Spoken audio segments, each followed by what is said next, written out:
우리 성도들이 신앙생활하는 중에 많이 사용하는 신앙 용어들이 있잖아요. 은혜 받았다, 복 이런 것도 많이 쓰지만 참 많이 쓰는 용어 가운데 하나가 주님의 뜻. 이 용어 참 많이 씁니다.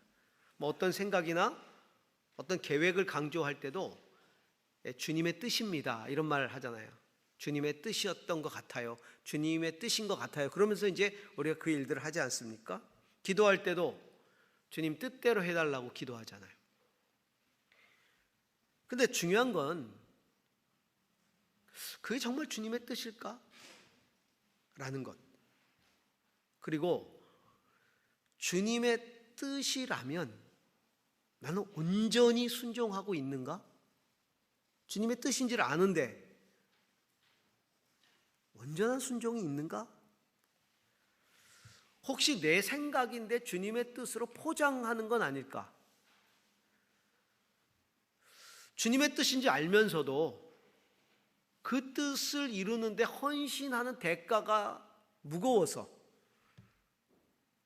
애써서 그 주님의 뜻을 외면하고 있는 건 아닐까? 혹은 아예 주님의 뜻이 뭔지를 알지 못하거나 주님의 뜻에는 관심을 갖지 않는 그런 나의 모습은 아닐까? 이게 왕 되신 주님의 백성으로서 깊이 생각해 보아야 할 주제지요. 주님의 뜻이라는 주제는 내가 원하는 게 이루어지면 우리 대부분 주님의 뜻이었습니다 그렇게 얘기하잖아요. 내가 기대했던 것, 기도했던 것 이런 것들이 성취되면 맞아, 이거 주님의 뜻이었어요. 주님이 제 뜻을 이루셨어요 이렇게 얘기하는데, 만약에 내가 원하는 것들이 이루어지지 않으면 마치 주님이 잘못하신 것처럼 주님 그러실 수 있습니까? 그러면서 원망한단 말이에요. 사역의 현장에서도 마찬가지예요. 사역의 현장에서 만나는 여러 사람들을 보면 목회자들도 있고 성도들도 있는데 헌신을 결단할 때 대부분 주님의 뜻이라고 이야기를 하고 헌신을 결단합니다. 근데 얼마 가지 않아서 힘이 들고 어려운 상황들을 만나거나 자기 생각대로 그 일들이 잘 풀리지 않으면 그 헌신을 포기하면서 하는 말이 아무래도 주님의 뜻이 바뀐 것 같아요 이렇게 얘기를 한단 말이에요. 주님의 뜻이 어찌 그렇게 가볍습니까? 저는 제주에 25년 전에 내려왔는데 참 많은 제주에서 목회를 하셨던 분들을 만났고 떠난 분들을 만났어요. 많은 분들이 주님이 부르셔서 내려왔다고 이야기를 했어요. 주님이 저를 제주에서 목회하도록 부르셨습니다. 주님의 뜻이 이 제주 목회에 있습니다. 그래서 저 그 뜻을 따라 왔습니다. 근데 얼마 견디지 못하고 가요. 근데 여길 떠나라는 게 주님의 뜻입니다 이러고 떠나요.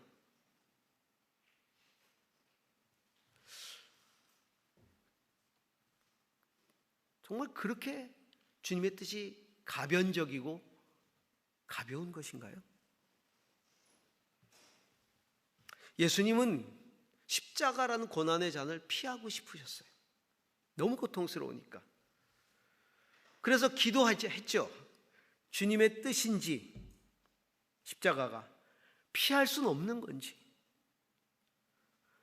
기도를 하는데 그 주님의 뜻을 발견하고 그 뜻에 순종하기 위해서 땀방울이 핏방울이 되도록 기도했어요. 진액을 쏟아내는 기도를 했단 말이에요. 주님의 뜻을 깨닫기 위해, 그 주님의 뜻에 순종하기 위해 진짜 땀방울을 핏방울로 흘릴 수밖에 없을 만큼의 정말 진액을 쏟아내는 기도를 하셨어요. 그러니까 주님의 뜻이라는 건 그렇게 무거운 겁니다. 예수님의 기도 내용이 뭐였어요? 내 뜻대로 마옵시고 아버지의 뜻대로 행하시옵소서. 그 아버지의 뜻을 알고 그 아버지의 뜻에 순종하려고 피땀을 흘리는 기도를 한 거예요.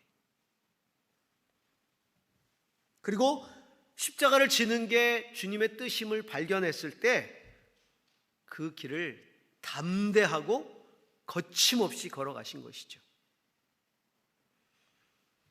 하나님의 나라는 하나님이 왕으로 통치하시는 나라예요. 왕국에서 가장 중요한 것은 왕의 통치 이념입니다. 통치 철학입니다. 왕의 뜻이라고 우리가 얘기하죠.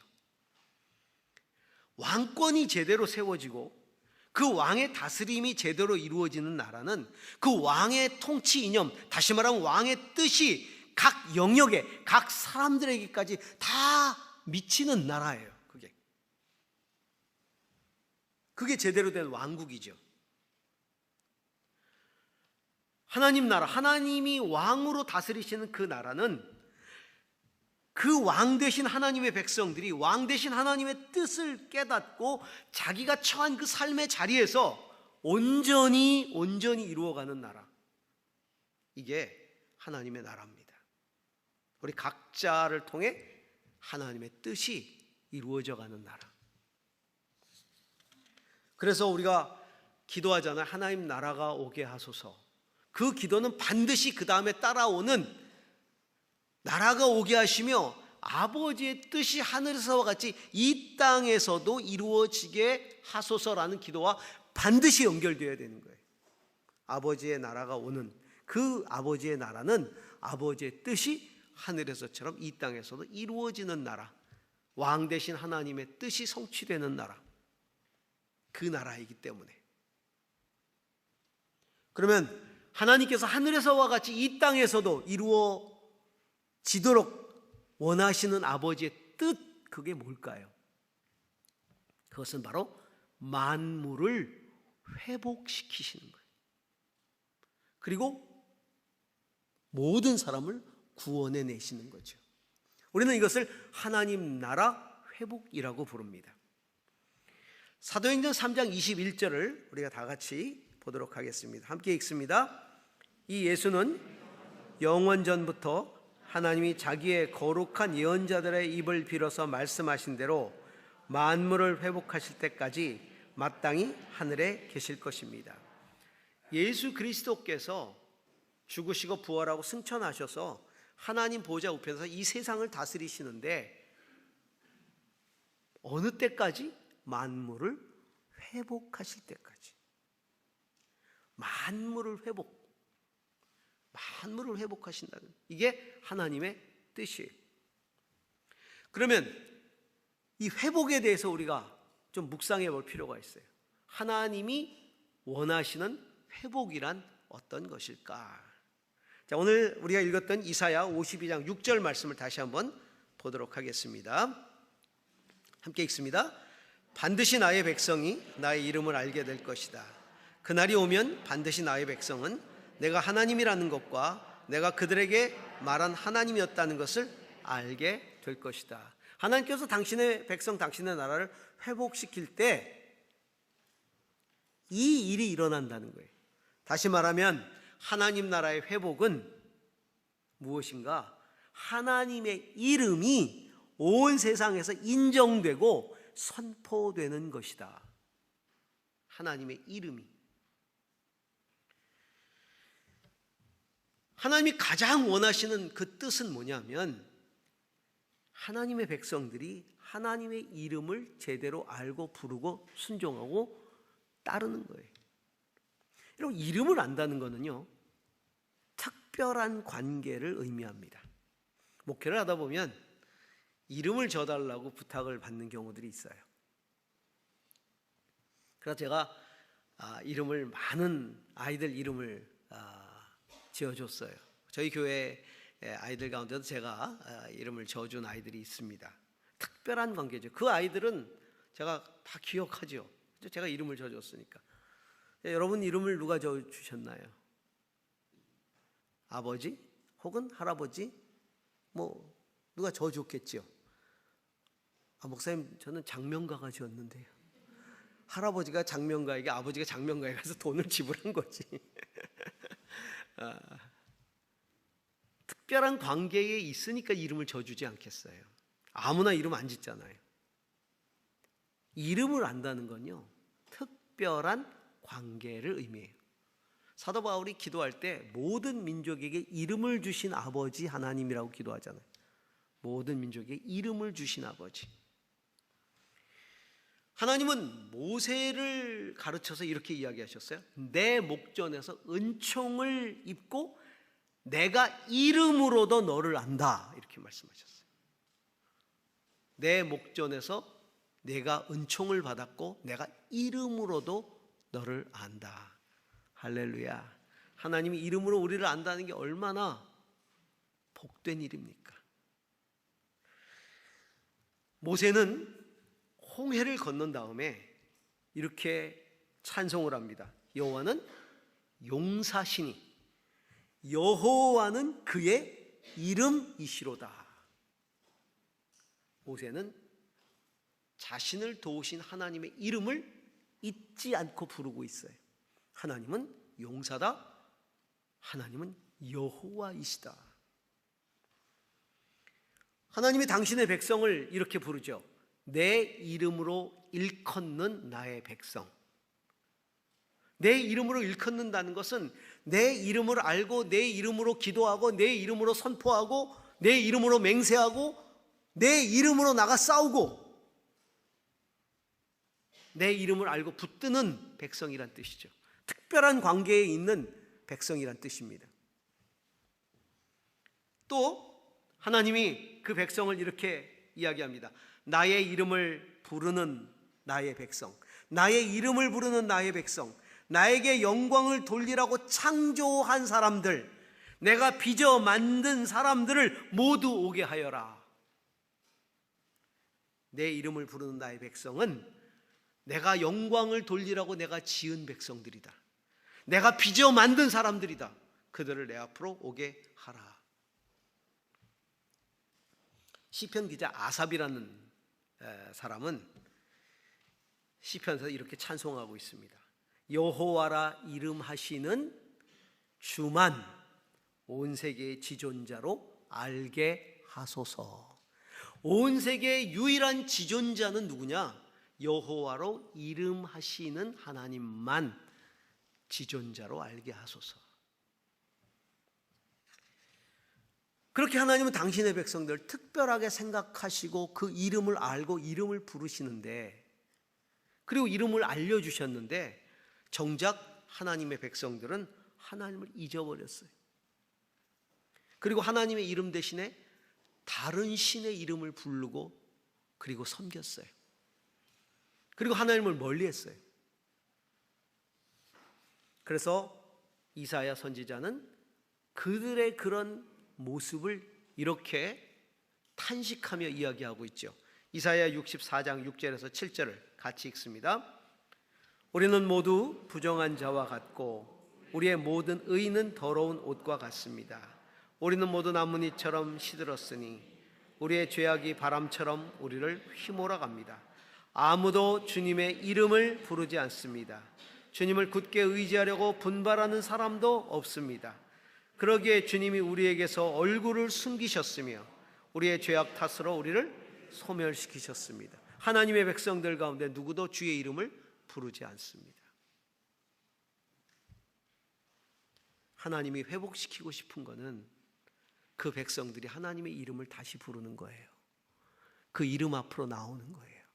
여호와 하나님의 이름을 부르고 그리고 그 여호와 하나님을 의지하고 하나님만을 경배하는, 하나님의 이름을 아는 거죠. 반드시 나의 백성이 나의 이름을 알게 될 것이다. 그날이 오면 반드시 내 백성은 내가 하나님이라는 것과 내가 그들에게 말한 하나님이었다는 것을 알게 될 것이다.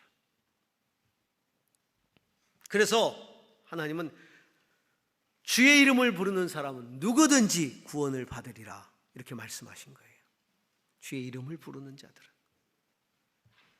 여러분, 지금 우리는 이 참된 하나님의 이름을 제대로 알고 믿고 있습니까? 과거에는 알았는데,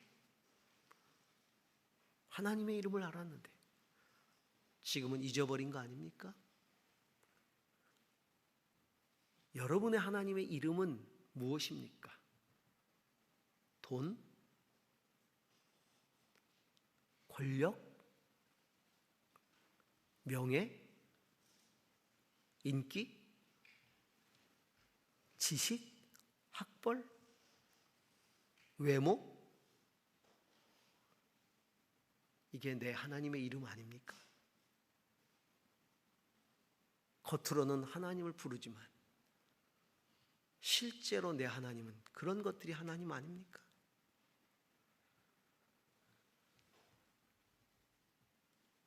과거에는 하나님의 이름을 알고 불렀지만, 의지했지만 지금은 그 이름을 잊어버리지는 않았습니까? 우리 믿음의 선조들이 그토록 목숨을 걸고 지키고 순교까지 하면서 하나님의 이름을 우리에게 전해 주었는데, 내게 와서 그 이름이 잊혀지고 내 다음 때의 아이들에게 완전히 사라져버린 건 아닙니까? 우리가 회복해야 할 나라는 믿음의 사람들이 여호와라 이름하시는 주님만을 지존자로 알고 믿고 따르는 참 신앙의 나라, 이게 우리가 회복해야 할 나라입니다. 내 자신으로부터, 나도 내 선대로부터 받았기 때문에 이제 내 자신 그리고 내 후대까지 하나님의 이름이 전하여지고 다시 하나님의 이름이 불려질 수 있기를 소망합니다. 그래서 더 가까이 하나님 앞에 우리가 나가야 되겠지요. 두 번째로 하나님 나라가 회복된다는 것은 구원의 뜻이 완전히 성취되는 거예요. 자, 오늘 읽은 디모데전서 2장 4절에서 6절을 다시 한번 보도록 하겠습니다. 같이 읽습니다. 하나님께서는 모든 사람이 다 구원을 얻고 진리를 알게 되기를 원하십니다. 하나님은 한 분이시요 하나님과 사람 사이의 중보자도 한 분이시니 곧 사람이신 그리스도 예수이십니다. 그분은 모든 사람을 위해서 자기를 대속물로 내주셨습니다. 하나님께서 꼭 적절한 때에 그 증거를 주셨습니다. 회복을 다른 말로 표현하면 구원이에요. 만물이 회복되고 인간은 구원받는 거예요. 그래서 하나님의 나라는 구원받은 백성들의 나라예요. 그렇기 때문에 하나님의 뜻은 뭘까요? 세상의 모든 사람들이 구원을 받는 거예요. 하나님 나라 백성이 되는 것이죠. 구원을 얻고 진리를 알게 되기를 원하시는 거죠. 요한계시록 21장 26절에서 27절에 주님은 이렇게 말씀하십니다. 사람들은 민족들의 영광과 명예를 그 도성으로 들여올 것입니다. 속된 것은 무엇이나 그 도성에 들어가지 못하고 하나님의 나라에 들어가지 못하고 가증한 일과 거짓을 행하는 자도 절대로 거기 들어가지 못합니다. 다만 어린 양의 생명책에 기록되어 있는 사람들만이 들어갈 수 있습니다. 하나님과 사람 사이에 유일한 중보자는 예수 그리스도 한 분밖에 없으시기 때문에 누가 구원을 얻고 누가 그 나라의 그 도성에 들어갈 수 있는가? 어린 양의 생명책에 기록된 자. 그럼 어린 양은 예수 그리스도를 의미하거든요. 우리가 디모데서에 그분은 모든 사람을 위해 자기를 대속물로 내주셨기 때문에 하나님과 인간 사이 유일한 중보자라 그러잖아요. 대속물이라는 건 대신 죄를 용서하기 위해 죽는 제물을 의미하거든요. 대신 속죄하기 위해서 죽는 제물. 그래서 양이 그 일을 하잖아요.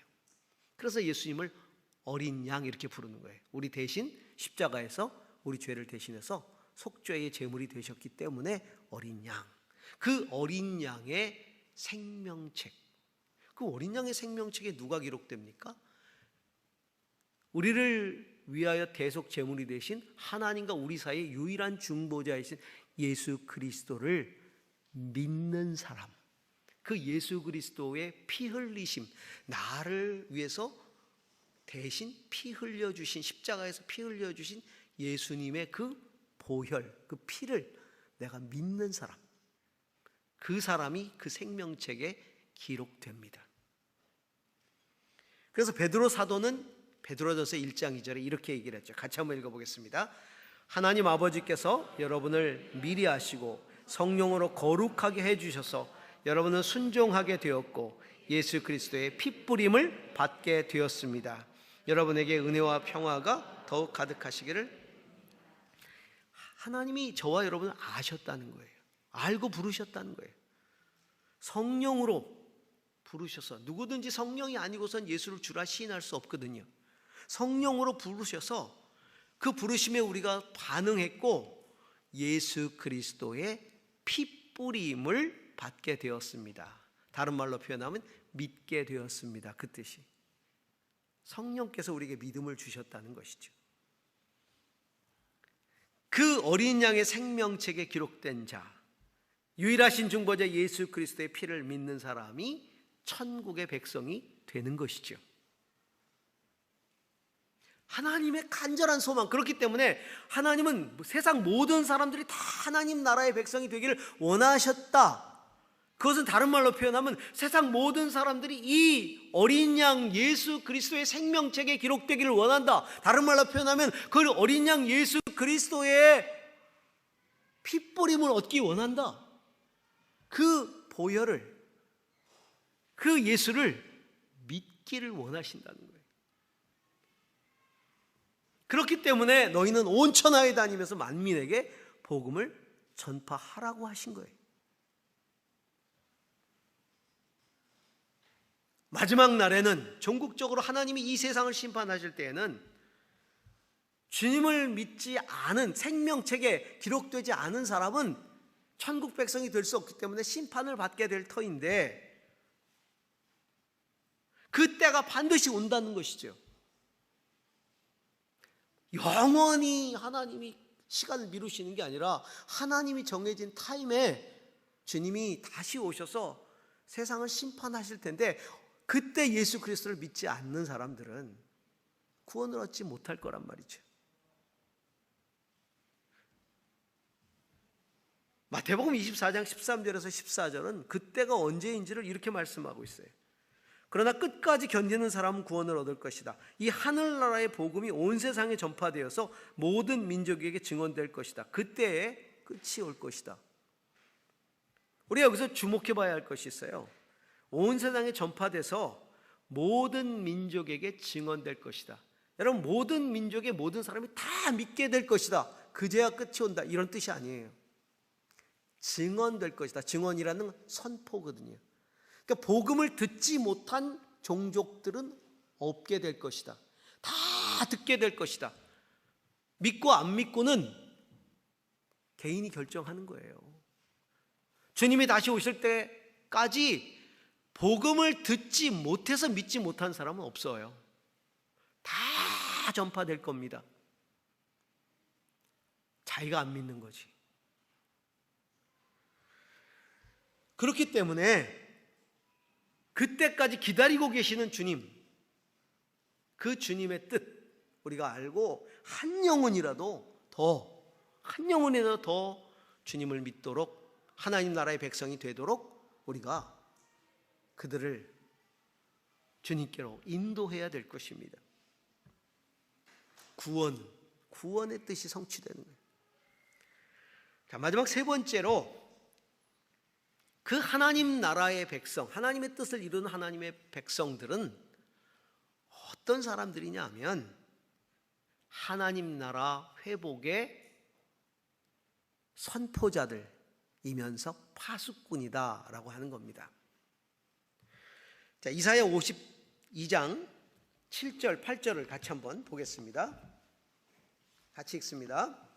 놀랍고도 반가워라. 희소식을 전하려고 산을 넘어 달려오는 저 발이여, 평화가 왔다고 외치며 복된 희소식을 전하는구나. 구원이 이르렀다고 선포하면서 시온을 보고 이르기를 너희 하나님께서 통치하신다 하는구나. 성을 지키는 파수꾼들의 소리를 들어보아라. 그들이 소리를 높여서 기뻐하며 외친다. 주님께서 시온으로 돌아오실 때 모습을 그들이 직접 눈으로 볼 수 있을 것이다. 하나님 나라의 백성은 하나님 나라를 회복하는 파수꾼이면서 또한 전령 선포자들이다. 하나님의 뜻은 뭐냐면 하나님 나라가 이 땅에 이루어질 때 이 세상의 만물의 통치자로 인정되시는 것이죠. 하나님의 영광을 인정하는 것이 물이 바다를 덮은 것 같이 온 세상을 덮을 것이다. 그 하나님이 승리의 입성을 하시는 것이죠. 이 세상 가운데. 그것을 세상 모든 민족이 기쁨으로 맞이하는 거예요. 오늘 우리가 불렀던 찬송 중에 세상 모든 민족이 구원을 얻기까지 우리를 부르시는 하나님. 그래요. 세상 모든 민족이 왕으로 오시는 주님을 기쁨으로 맞이하는 거죠. 이게 하나님이 꿈꾸시는 하나님의 계획이고 비전이고 뜻이에요. 그때까지 우리는 이 세상에서 살아갑니다. 무엇으로? 영적인 파수꾼으로 살아가는 거예요. 성을 지키는 파수꾼들의 소리라고 말하고 있죠. 하나님 나라를 침범하고 영혼을 빼앗아 가려는 대적으로부터 하나님 나라를 파수하고, 그리고 영적인 전령들은 이미 승리하신 예수 그리스도께서 오시는 것, 왕이 오신다, 개선하신다, 그 승전보를 달려가서 전하는 것이죠. 먼저 이겼다, 왕이 오신다, 왕이 오심을 예비하라. 이게 전령이. 놀랍고 반가워라. 희소식을 전하려고 산을 넘어 달려오는 저 발이요. 평화가 왔다고, 평화의 왕이 오신다고 복된 희소식을 전하는구나. 구원이 이르렀다고 선포하면서 이제 하나님이 통치하신다 하는구나. 하나님의 뜻이 하늘에서와 같이 이 땅에서 이루어지는 그날까지 성도들은 이 세상에서 영적인 파수꾼의 역할을 해야 돼요. 파수꾼의 사명 중에 가장 중요한 건 깨어 있는 거예요. 파수꾼은 지키는 사람들이잖아요. 깨어서 지키는 사람들이, 적이 오나 안 오나 이거 지키는 사람들이잖아요. 세상을 구원하시려는 하나님의 뜻을 가로막고 거스리고 대적하려는 세속 제국의 모든 시도들로부터 하나님 나라를 파수해야 되는 거예요. 진리를 거스르는 가치로부터 진리를 파수해야 되는 거예요. 어둠의 일들, 세상을 어둠의 일들로 덮어버리려고 하는 그 어둠의 시도들로부터 하나님의 거룩함을 파수해야 되는 거예요. 뿐만 아니라 승리하신 예수 그리스도를 통한 구원의 복음을 온 세상에 외치기 위해 달려가는 희소식을 전하는 발이 되어야 되는 거예요. 왕으로 임하실 그분을 선포하는 것이죠. 기쁜 소식을 가지고 달리는 발 되어야 하는 것입니다. 사랑하는 성도 여러분, 하나님 나라를 위해서 우리가 기도하죠. 그렇다면 하나님의 뜻이 하늘에서와 같이 이 땅에서도 이루어지기를 위해서 기도하시기 바랍니다. 만물을 회복시키는 하나님의 뜻이 성취되기를 위해서 기도하십시오. 하나님, 제 자신을 하나님의 형상대로 회복시켜 주세요. 하나님, 우리 가정을 하나님이 만드신 가정으로 회복시켜 주세요. 하나님이 통치하시는 가정, 하나님의 의가 이루어지는 가정, 하나님의 진리가 다스리는 가정, 하나님의 사랑이 풍성한 가정, 어둠이 틈타지 않는 그 가정으로 회복시켜 주세요.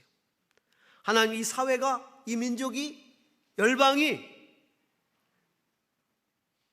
회복되게 해주세요. 주의 뜻이 하늘에서 이루어진 것처럼 우리는 그렇게 기도해야 할 것입니다. 구원의 뜻을 전하는 전령이 되고 진리를 지키는 영적인 파수꾼이 되십시오.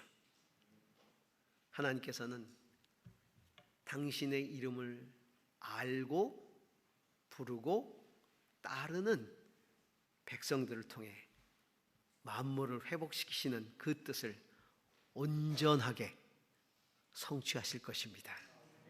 기도하겠습니다.